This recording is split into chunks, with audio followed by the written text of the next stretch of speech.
Imagine an airplane mid-flight. Everything seems normal until, without warning, a small crack in the metal silently begins to grow.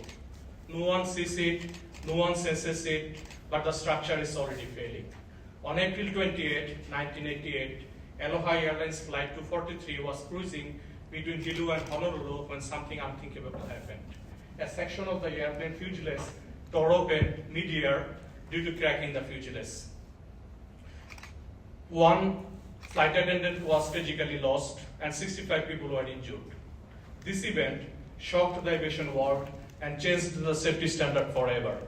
But what if the metal itself could have sensed the crack and healed it before it became a disaster? Hi, I am Masum. I'm working to make this future real. In nature, healing is common. Trees seal wounds, bones repair fractures, and even lizards regrow tails. Inspired by that, I studied smart metals that can restore themselves after damage. Here is the challenge. Metals usually don't heal.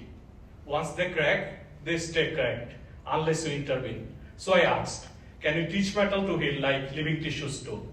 The answer lies, design the materials using shape memory alloys. Shape memory alloys are special metals that can remember their original shape. When heated, they return to that shape, kind of like a spring snapping back into place.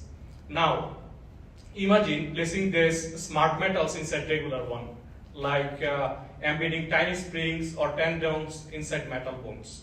When a crack forms, it activates the shape memory alloy, pulling the crack edges back together. At the same time, a low melting part of the metal flows into the crack, sealing it shut. When it cools, it solidifies, just like welding, but without anyone lifting a tool. In my lab, I design and create these self-healing metals and test them by bending, cracking, and heating, watching as they come back to life. Why does this matter? Because most airplanes and space structures are made of metals, and majority of the structural failures start from crack, like the one that tore through Flight 243. If we can create metals that heal themselves even during the flight, we can prevent disaster, extend the lifespan of machines, and make the travel safer and more reliable. My goal is simple: a future where cracks don't mean catastrophe,